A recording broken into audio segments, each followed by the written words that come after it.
자, 오늘은 큰 기쁨이 있더라라는 제목으로 은혜를 나누도록 하겠습니다. 자, 지난주에 우리는 스데반의 첫 순교 현장을 목격했습니다. 자, 그 당시 종교 지도자들은 우리 예수님을 십자가에 처형했던 것처럼 스데반도 가차없이 공개 처형을 하게 됩니다. 자, 이렇게 해서 4차 산헤드린 공회 재판이 마무리가 되었죠. 자, 산헤드린 공회 입장에서는 스데반을 사형에 처한 이 4차 산헤드린 공회 재판은요, 2차와 3차 산헤드린 공회 재판에서 느꼈던 모욕을 한 칼에 날려버린 쾌거였을 것입니다. 자, 그래서 그들은 예루살렘에서 그들의 골칫덩어리였던 예루살렘 교회를 한 방에 날려버렸고, 당시 그들의 강한 그 공권력을 회복을 했고요. 더 나아가 사울이라고 하는 월등한 차세대 리더를 발굴하는 기분 좋은 날로 회복을 했다는 것이죠. 자, 반면에 예루살렘 교회는 어떻게 되었을까요? 예루살렘 교회. 자, 4차 공회 재판의 여파로 인해서 교회가 일단 와해됩니다. 그리고 그 슬픔 속에서 스데반의 장례식을 거행하게 되죠. 자, 이 사도행전을 쓰고 있는 분이 누구라고 말씀드렸죠? 누가죠. 이 누가는요, 교회가 이런 슬픈 분위기 속에 있을 때에 바로 대제사장의 꼭두각시 노릇을 하고 있는 청년 사울의 모습을 바로 대비해서 보여주고 있는 것을 볼 수 있어요. 자, 사도행전 8장 3절 말씀. 자, 같이 한번 읽겠습니다. 시작. 사울이 교회를 잔멸할세 각 집에 들어가 남녀를 끌어다가 옥에 넘기니라. 예루살렘 교회에서는 지금 너무나도 슬픈 분위기에 휩싸여 있습니다. 첫 번째 순교자가 나타났잖아요. 바로 스데반 집사님이 돌로 처형을 당하고 슬픔 가운데 장례식을 치르게 되었습니다. 바로 그 순간 사울은 뭐라고 있었습니까? 교회를 완전히 잔멸하겠다고 나서게 되는 것이죠. 사울이 교회를 잔멸했다 이렇게 표현하고 있는데, 이 잔멸이라는 표현 여러분 들어보셨습니까? 자, 이것은 마치 멧돼지가 포도밭에 들어가서요, 잘 연거른 포도를 짓밟아 으깨어 부수는 듯한 행위를 말한다고 어떤 신학자가 그렇게 얘기를 합니다. 이게 잔멸했다 이렇게 표현을 합니다. 자, 이렇게 청년 사울은요, 교회를 핍박하는데 제일 먼저 앞장서서 일을 했던 것을 볼 수 있습니다. 자, 사울은 그때까지만 해도 스데반의 죽음이 마땅하다고 여기고 있었단 말이에요. 자, 사울의 눈에는 스데반이 어떻게 보였을까? 마치 그 눈에는요, 신종 이단 세력의 주범이었던 것을 보여준 것이죠. 자, 그렇기 때문에 사울은 하나님을 기쁘시게 해드리기 위해서 바로 신종 이단 세력의 뿌리까지 뽑아서 잔멸해야 된다라고 결심을 했던 것입니다. 자, 이렇게 예루살렘 교회는 스데반의 죽음으로 인해서 더 큰 위기를 맞이하게 됩니다. 자, 지금까지는 좀 당당하게 맞서서 복음을 증거하고 예수님의 이름을 선포했었는데, 이제 상황이 좀 어렵게 돼버렸어요. 자, 결국 성도들은 예루살렘을 떠나게 되었고, 또 오순절을 맞아서 예루살렘에 찾아서 머물렀었던 그 예수 믿은 디아스포라들은 이제 각자의 고향으로 돌아가게 되었다는 것입니다. 자, 그래서 예루살렘을 중심으로 모여있던 그리스도인은 사방으로 흩어지는 계기가 되었던 것입니다. 자, 우리가 지난주에 설교 말씀을 나눌 때 설교 제목 혹시 기억하십니까? 지난주에 설교의 제목, 스데반의 희생번트입니다. 희생번트. 자, 희생번트는 야구 용어잖아요. 희생번트. 자, 희생번트라는 것은 타자가 바로 1루나 2루에 있는 주자를 다음 베이스로 보내기 위해서 타격을 가는 전술 전략입니다. 바로 우리 하나님, 바로 그 감독님께서요, 이 전략을 썼던 거예요. 바로 스데반을 여기서 아웃시키고 이제 그것을 인해서 주자를 더 멀리 보낼 수 있는 계기로 삼겠다고 하는 하나님의 전략이었던 것입니다. 그래서 스데반의 순교를 희생번트라 말씀드렸습니다. 스데반의 희생으로 말미암아 많은 그리스도인들을 흩어보내는, 더 멀리 보낼 수 있는 계기가 될 수 있었다라고 말씀드립니다. 자, 이제 드디어 복음 전파의 무대가 오늘부터 새롭게 바뀌게 됩니다. 자, 사도행전 7장까지 7장까지는요 바로 예루살렘 교회를 중심으로 복음이 전파가 되었었다면, 이제 사도행전 8장부터는요 바로 사마리아와 온 유대로 복음 전파의 무대가 바뀌게 되는 것을 볼 수 있게 돼요. 더 확대되는 것을 볼 수 있습니다. 자, 그리고 나서 사도행전 13장부터는 사도 바울의 전도 여행이 펼쳐지게 됩니다. 그래서 사도행전을 세 부분으로 나누게 된다면 바로 사도행전 1장부터 7장까지, 그리고 8장부터 12장까지, 또 13장부터 28장까지 이렇게 세 부분으로 사도행전을 나눠서 우리가 배울 수 있게 됩니다. 자, 본문 말씀으로 돌아보면요, 유대교 종교 지도자들의 핍박으로 말미암아 흩어진 이 성도들은 단순히 그들의 핍박이 무서워서 피하거나 도망친 것은 아닌 것을 우리가 알 수 있게 돼요. 자, 8장 4절에서 보면요 뭐라고 되어 있습니까? 그 흩어진 사람들이 두루 다니며 복음의 말씀을 전할세. 네. 자, 흩어진 성도들은 유대지역을 두루 다니면서 복음의 말씀을 증거했다고 표현하고 있어요. 자, 성도들이 종교 지도자들의 법망을 피해서 도망을 다닌 이유가 무엇이었습니까? 자, 스데반이 죽은 것을 보고서 목숨을 잃을까 두려워서 도망 다녔던 것입니까? 그게 아니에요. 오히려 이제 더 이상 예루살렘에서는 복음을 전할 수 있는 방법이 막혀 있기 때문에 다른 방법을 찾아보기 위해서 흩어져서 떠나갔던 것을 우리가 볼 수 있게 됩니다. 자, 그래서 심지어 그들이 터부시했던 바로 사마리아 지역까지 파고 들어가는 것을 볼 수 있게 됩니다. 자, 특별히 오늘 본문에서는요 사마리아 지역에서 복음을 전했던 사람 중에 빌립 집사님의 이야기를 기록하고 있는 것을 볼 수 있습니다. 자, 사마리아 지역에 복음이 전해지자 놀라운 부흥의 역사가 그 땅에서도 일어나는 것을 우리가 볼 수 있게 되는데요. 자, 이 빌립 집사님은 스데반 집사님과 함께 안수를 받은 평신도 사역자였습니다. 자, 오늘 본문에서는 그가 이제 사마리아 땅을 여행하면서 복음을 전했던 것을 기록하고 있습니다. 자, 특별히 이 빌립 집사님이 사마리아 땅에서 복음을 전한 그 내용은 무엇이었을까요?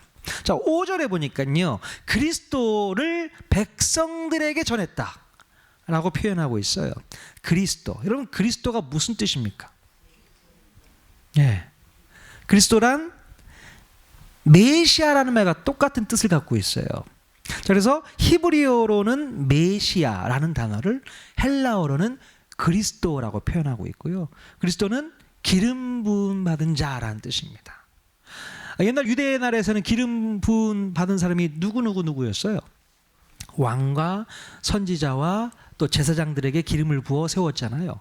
바로 기름 부음 받은 자가 바로 이 땅의 메시아로 그리스도로 오시게 된다는 사상을 갖고 있었습니다. 왜냐하면 선지자들을 통해서 그렇게 배워왔기 때문에 그렇다는 거예요.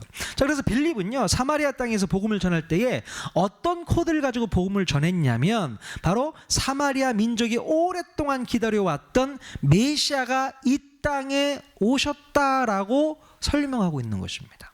메시아 코드, 바로 그리스도의 코드를 가지고 복음을 전했다는 것입니다. 자, 우리 예수님께서도요 공생의 3년 기간 중에 사마리아의 수가라는 동네에 가서 복음을 전했던 적이 있습니다. 자, 그때 우물가에서 한 여인에게 다가가서 말씀을 나눈 적이 있는데 그 여인은요 자기 조상을 야곱이라고 믿고 있었던 사람이었어요. 야곱.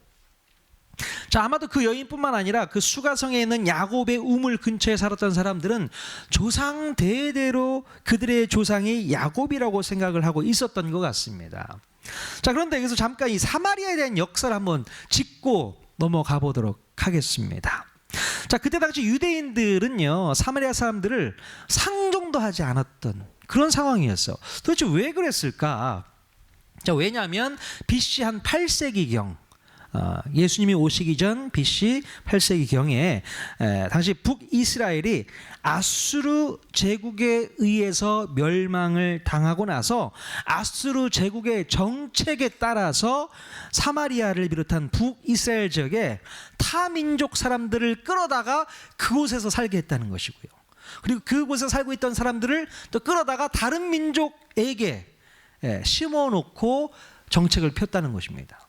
그러니까 혼혈 민족을 만들었다는 겁니다. 왜 그랬을까요? 제국의 정책이 왜 그렇게 이루어졌을까요? 그러니까 정신을 말살하는 거죠.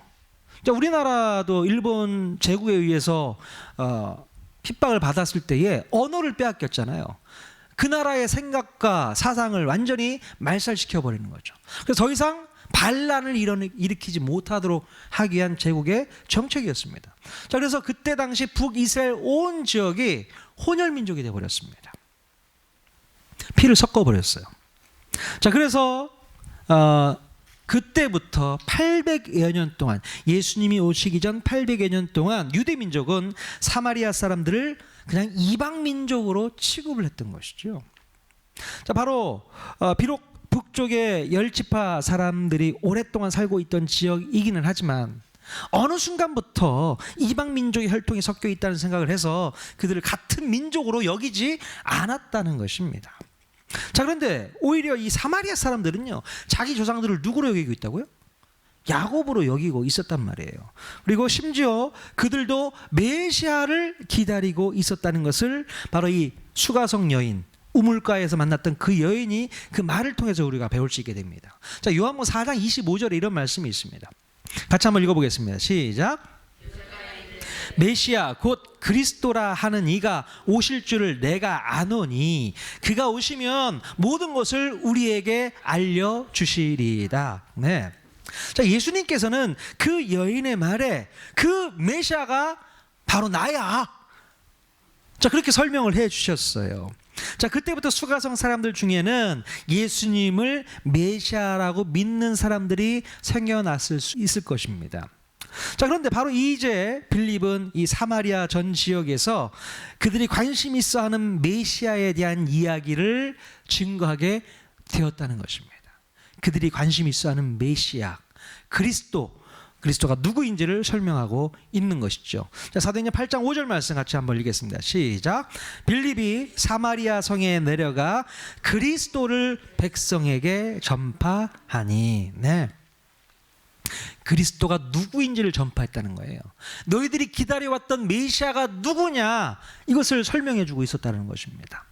자, 그랬더니 사마리아에서 어떤 일이 벌어졌습니까? 아주 놀라운 일이 발생하게 됩니다. 자, 사도행전 8장 6절 7절 같이 읽겠습니다. 시작. 무리가 빌립의 말도 듣고 행하는 표적도 보고 한 마음으로 그가 하는 말을 따르더라. 많은 사람에게 붙었던 더러운 귀신들이 크게 소리를 지르며 나가고 또 많은 중풍병자와 못 걷는 사람이 나으니. 아멘. 사마리아 사람들은요, 예수가 메시아라는 소식을 들을 수 있게 되었고요, 또 빌립이 행하는 놀라운 표적들도 볼 수 있게 되었다는 것입니다. 자, 그리고 많은 사람들에게 붙었던 더러운 귀신들이 큰 소리를 지르며 나가게 되었고, 많은 중풍병자와 못 걷는 사람들이 고침을 받는 놀라운 역사가 그 지역에서 일어났다는 것입니다. 아멘. 여러분, 어느 지역이라도 마찬가지겠지만 예수님이 복음이 들어가기 전까지는 거의 대부분의 많은 사람들이 악한 영에 사로잡혀서 비참한 인생을 보내게 되는 것을 우리가 볼 수 있게 돼요. 특히 사마리아 지역에서도 더러운 귀신들의 역사가 많이 있었던 것을 볼 수 있게 됩니다. 오랜 시간 동안 그 수많은 나라의 핍박을 받으면서 고통받고 또 유대인들에게는 또 무시를 당하는 그런 민족 아니었겠습니까? 그러니 그 마음 가운데 얼마나 많은 상처가 있겠고, 그 상처를 파고드는 악한 귀신의 역사가 얼마나 많이 있었겠습니까? 자, 그래서 이 사마리아 지역의 귀신의 역사가 아주 강했던 것 같아요.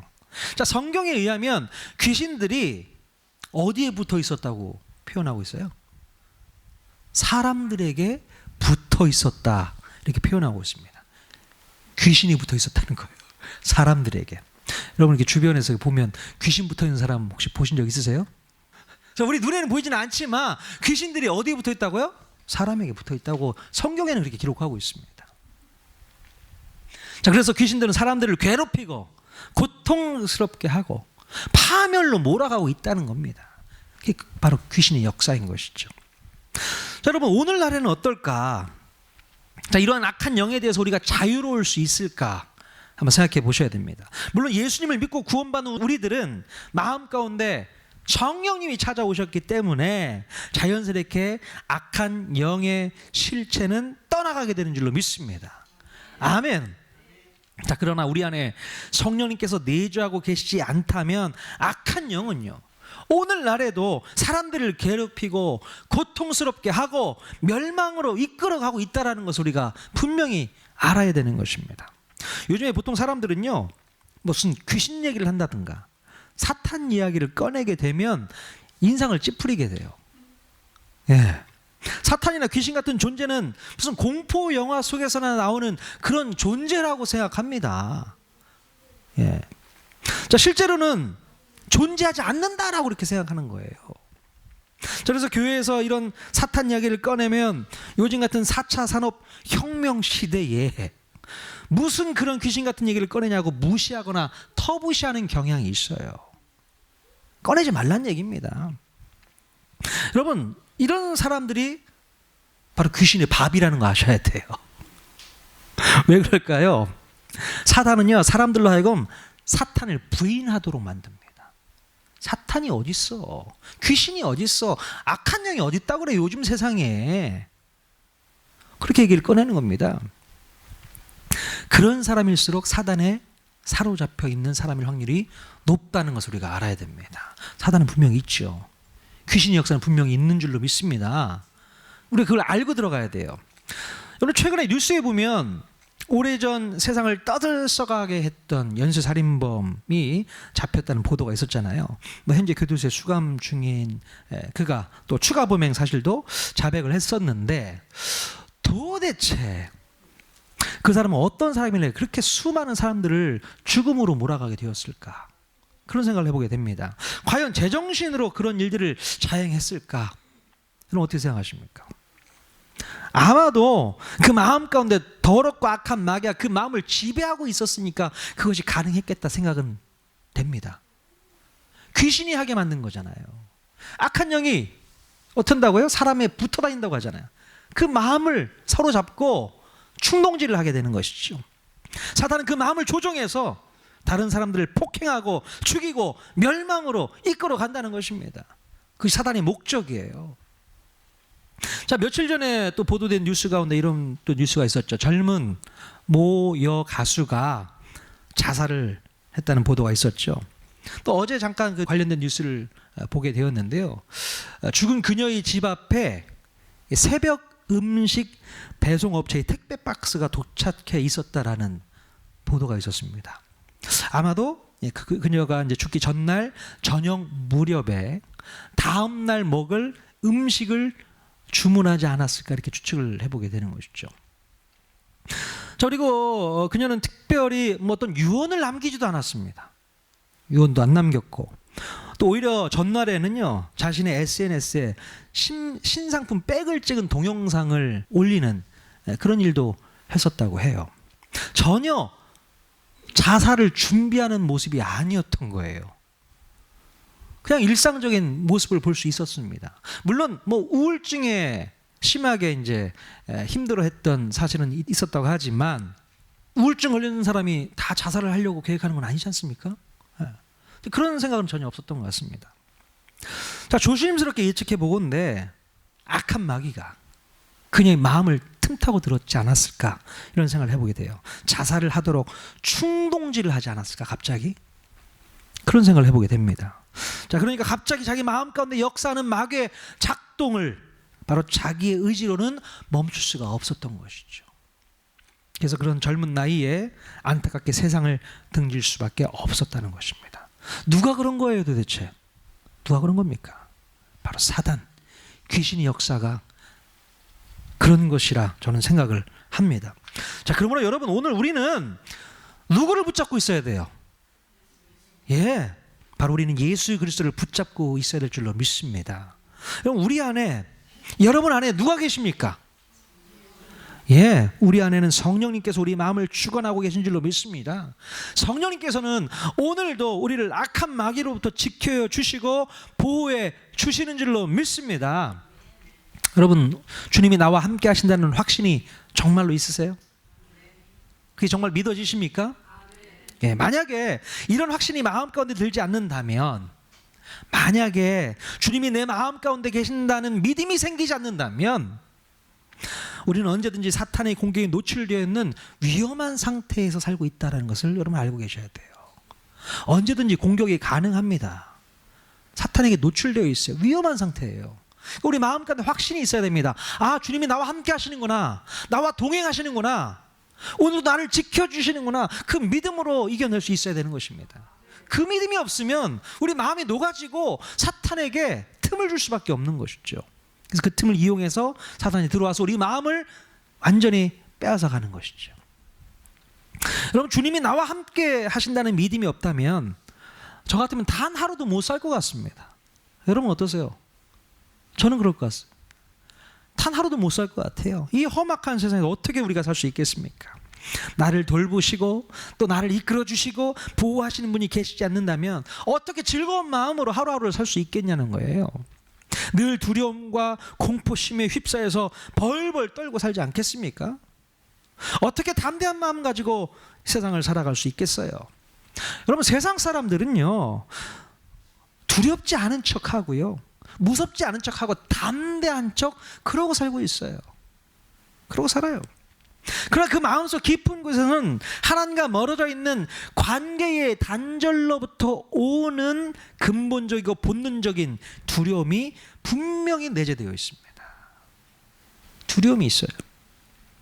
자, 그런데 그럼에도 불구하고 세상 사람들은 아무렇지도 않은 듯이 자신을 속이고 자기 힘과 능력으로 이 땅에서 손쉽게 살 수 있을 것이라고 생각을 합니다. 자신만만하게 살아가는 거예요.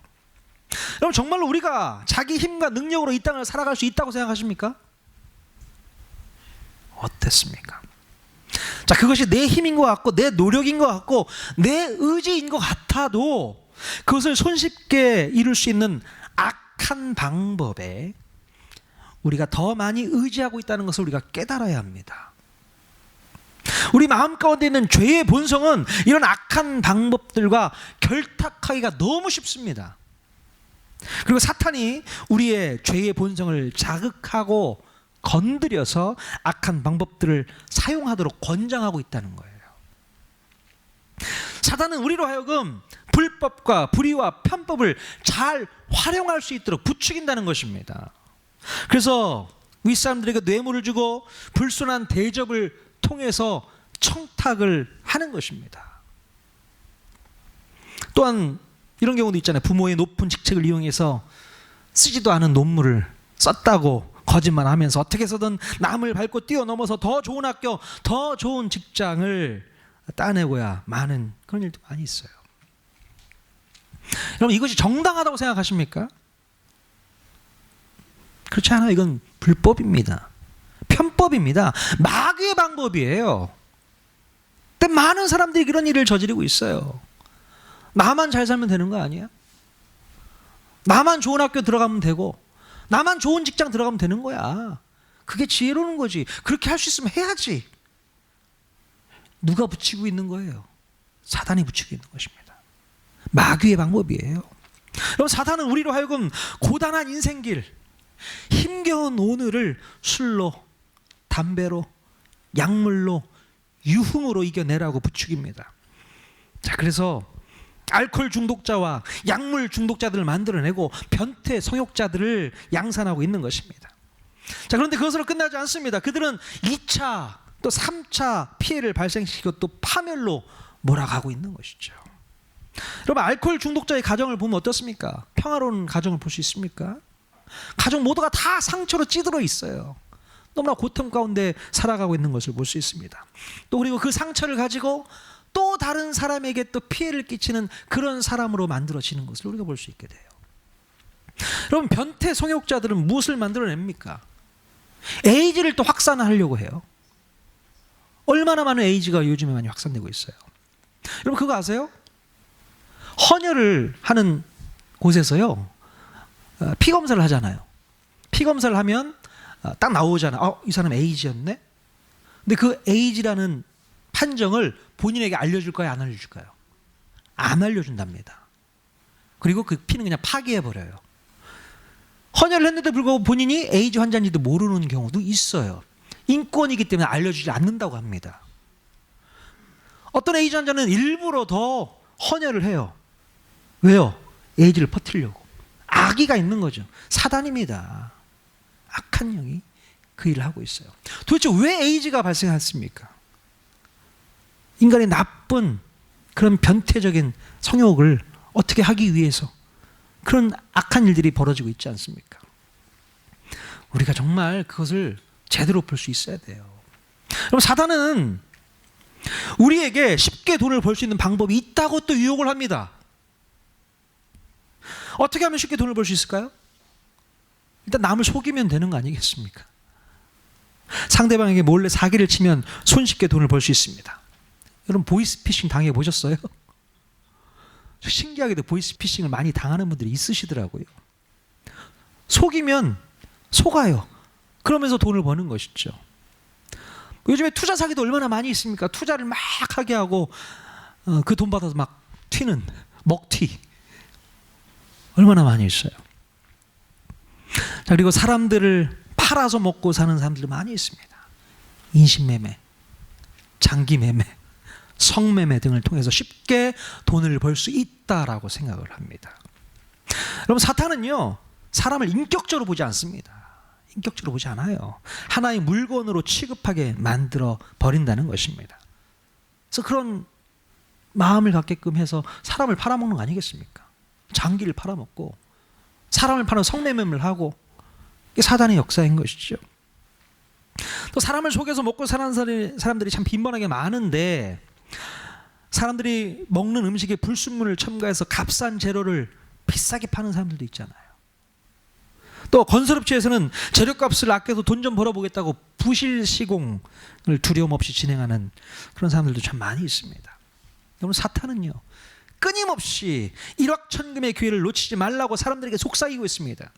그래서 그 큰 꿈을 안고 주식에 전 재산을 투자했다 하루아침에 폭삭 망하는 그런 사람들도 많이 있어요. 매주 로또 복권 당첨을 노리고 복권방을 드나는 사람이 얼마나 많이 있는지 몰라요. 제가 예전 교회 성도가 복권방에서 일하시는 분이 계세요. 신방을 갔다가 봤는데요. 정말 끊임없이 사람들이 와서 복권을 사갖고 가더라고요. 요즘에 로또 복권만 있는 게 아니에요. 스포츠 복권도 있고 또또 복권도 있고 여러 가지 복권이 있더라고요. 그거 사려고 왔다 갔다. 저는 복권을 사본 적이 없어요. 돈 아까워서 못 사겠더라고. 몇 번 사봤겠죠. 안 되니까 뻔히 아니까 안 사게 되더라고요. 사람들은요 마음 가운데 일확천금 한 방에 끝내자. 그래서 계속 그것에 미련을 두고 끊임없이 복권방을 다니더라고요. 안타깝습니다. 사단은요 그런 식으로 일확천금의 기회를 소개해주고 알려주고 그쪽으로 몰아가고 있는 것을 볼 수 있어요. 여러분 정말로 세상에 수많은 사람들이 실제적으로 사단을 의지하고 있고 사단의 방법을 의지하고 있다는 겁니다. 이렇게. 자 그러면서도 자기 자신은 사탄의 존재를 믿지 않는다고 합니다. 사탄을 의지하지 않는다고 그렇게 얘기를 해요. 그러면서 자기의 지식과 지혜와 노력으로 떳떳하게 살고 있다라고 이야기를 합니다. 남들보다 발빠르게 움직이고 지혜롭게 투자하고 법망을 피해서 정당한 권리를 누린다고 자랑까지 합니다. 그러나 여러분 이런 모든 것들이 사탄의 속임수이고 자기 자신이 사탄을 의지하면서 살아가고 있다는 증거들이라는 것을 모르고 있다는 거예요. 절대로 사탄은 우리에게 좋은 것을 선물로 주지 않습니다.